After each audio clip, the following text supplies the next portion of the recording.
It is Graham here, still living the dream in 2020, and yeah, you guessed it, right now I'm still at my mother's house, the house I grew up in even, in Newton Abbey in Northern Ireland.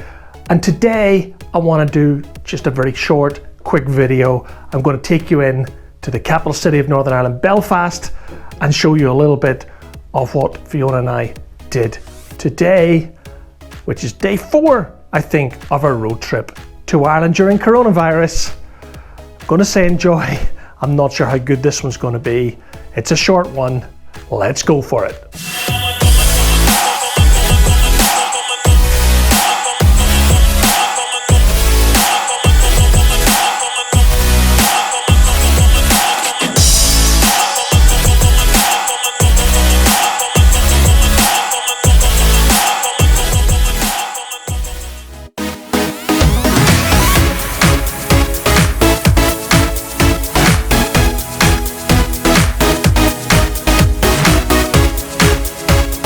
The approximate 10-mile commute from Newton Abbey into Belfast city centre is a journey I've probably made 1,000 times in my life so far. Not just as a child travelling into Belfast with my parents, but also from working in Belfast from the age of 18 right the way through to when I left Northern Ireland for Scotland in 1997. The one thing that I really miss from this commute is seeing the water. While this may just be Belfast Lough, where I live now in Liv'n is over 30 miles from the nearest beach and therefore the sea. And while it might seem silly to many, I enjoyed watching the ships travelling in and out of Belfast Harbour every morning on my daily commute.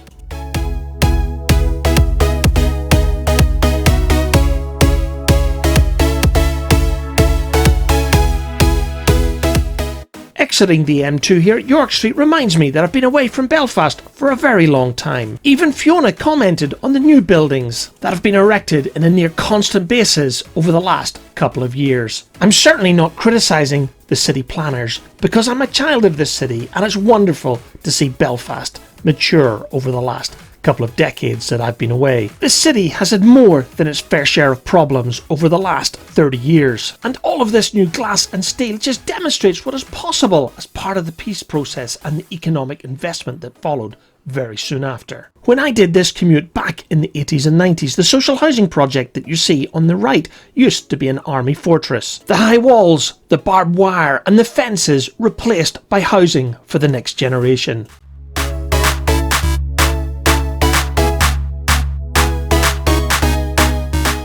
We'd chosen to park at the multi-storey car park in the Castle Court shopping centre in the heart of the Belfast shopping district. When I got my first job in 1986, this was all derelict waste ground, replaced by an indoor shopping mall, something that will be commonplace in pretty well every UK city. And of course, being the dutiful husband, I followed Fiona around the makeup department of Debenhams, while she discussed the latest whatever with the Bare Minerals sales lady. But exiting onto Royal Avenue, it was clear that not everything has changed in the 20 years that I've been away.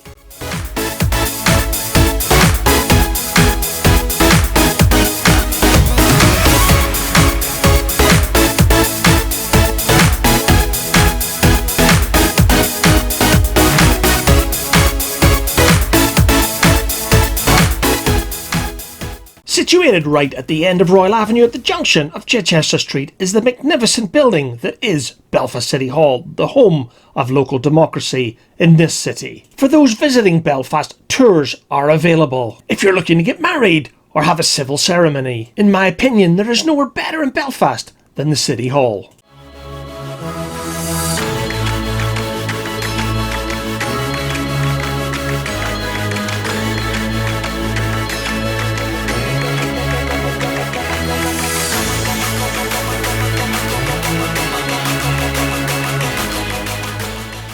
Turning 180 degrees, it was time to head back down Royal Avenue towards Queen's Arcade because Fiona, being the magpie that she is, wanted to take a look at Lunds the Jewellers. However, I can report that I persuaded Fiona to just look at the shiny little things rather than bang anything today. Thank goodness my Amex got a rest.